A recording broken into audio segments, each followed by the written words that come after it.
Muraho, muri iri somo tukaba tugiye kurebera hamwe uko ushobora gukora application ya Android, tureba dukurikije isomo twari tumaze kwiga, tureba iby'ibanze, hanyuma tugiye kuba dukora application ya mbere, tureba ukuntu ushobora gukoresha Droidscript. Hanyuma turi kuri desktop ufunguye browser yawe iyo ari yo yose uri gukoresha, ushyiramo IP address twari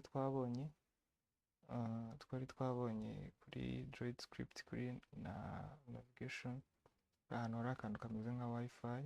Iyo washarinze rero uri kuri wifi imwe na telefone yawe cyangwa se ukayisharinga mashine yawe, nibwo ushobora gutangira gukora. Hanyuma andikamo IP address baguhaye, bakagusaba password, hanyuma noneho ugahita loginga in. Hanyuma tugiye creating application ya mbere, tuyite my first app. Hanyuma noneho nkuko twabonye ibice bigiye bigize ino application, tubona function y'ingenzi ariyo on start, tukabona layout nko kuri ino project ifite text, iyo text label yo kudisplayinga hello, ifite size ingana gutya. Hanyuma iyo turi gukora zino UI elements cyangwa se zino graphic user interface controls, iyo uri kuzikora muri Droidscript biba bisaba kuzongera kuri layout.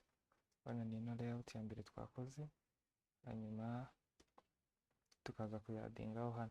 Uramutse ubikoze itariho, nta kintu displaying. Kimwe nuko iyo umaze gukora ino layout yawe biba bisaba ngo yadinge kuri app. Uvuga ngo ukoze gutya nabwo nta kintu cyaza kuba displayed. Hanyuma reka tujye ku samples, turebe iyo dushobora gukoresha twiga na Droidscript. Hano urabona hari application, hanyuma tugakora button, tukayiha event ya touch. Nibakanda kuri start ikora iki, hanyuma noneho ugahita uyishyira kuri layout. Ni ukuvuga ngo ukoze buto wanageze ukayishyira muri layout, ko twabonye ko ari displaying. Hanyuma zino ni imizire za buto. Hanyuma iyo ukritse kuri ino buto, nkuko twabonye ko button on touch ariyo callback,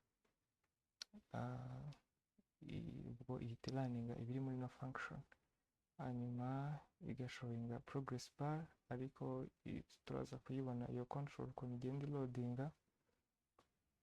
Hanyuma iyi set timeout ni timer ishobora kugufasha kuraninga ikintu cyangwa se gukora ikintu mu gihe runaka, ibara mu milliseconds. Hanyuma iyo uvuze igihumbi iba ari 1 second. Ubwo ntihashira 1 second irakolinga function yitwa update, iyihe argument ya 10.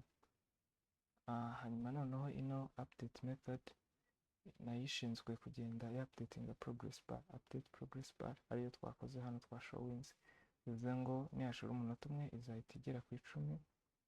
Wenda tuvuge ni iyi ngiyi igere ku 10, niyongera igenda izamuka bitewe n'uburyo imeze kugeza irangiye. Hanyuma nirangira akolinga method yitwa hide, ariranga guhidinga progress bar. Hanyuma tukaba turi buze kugenda tureba output zazo neza kuri telefone. Ushobora no kugenda ureba n'izindi examples nyinshi cyangwa n'izindi samples nyinshi z'ukuntu ushobora gukoresha Droidscript. Ikaba yoroshye cyane gukoresha. Ino application nayo ni iya checklist uri kugenda ucekinga items runaka ziri muri list. Nabwo uratangira ukora layout, ukore buto ya show list, unayihe na callback method yo kuza guhamagara. Fata iyo buto umaze gukora uyishyire kuri layout, hanyuma na layout yawe uregisteringe kuri uyiregisteringe kuri app. Hanyuma callback icyo ukora ureadinga JSON file, ukaziformatinga neza, hanyuma noneho wamara kuba ufite data zawe, hanyuma noneho ukazishyira ukazisendinga kuri checklist. Checklist nayo ni control ya checklist yo kugenda checkinga items ziri kuri list. Hanyuma noneho ukayiha label, select animals, ukayipasinga ya array ifite items, hanyuma noneho ukayiha na callback. Hanyuma noneho ino callback ya finish niyo uhamagara hano, ukabidisplayinga, ugahita wongera ukabyandika muri JSON file. Hanyuma ubibonye hano urabona ko iyo isanze muri file nta data zirimo, nibwo ihita ikora izi data ziri default zo kugira ngo testinge. Hanyuma noneho iyo isanze, kubera ko hano urabona ko uhita uzisevinga muri file yawe. Hanyuma iyo isanze zisanzwe zirimo nizo displayinga hano muri no checklist, nayo tukaba turi buze kugenda tuyireba. Turebe iya nyuma y'ukuntu umuntu agenda akoresha ino Droidscript akora application zigiye zitandukanye. Hanyuma ino ni ya audio player, urakora layout, ukore spinner, n'indi turaza kuyibona, ariko nayo ni nka GUI element cyangwa widget. Hanyuma noneho setting size yayo, callback, ukayishyira nayo kuri ya layout, ugakora play button ariyo yingiyi n'amamargin, na callback nayo ukayishyira kuri layout, ugakora na pause na stop, zose ari kugenda uziha n'ama callback. Ugakora na seek bar nayo ukayikora, ugashyiraho range ari ugende usimbutsa ku ndirimbo. Hanyuma noneho ukanashyiraho n'iya volume.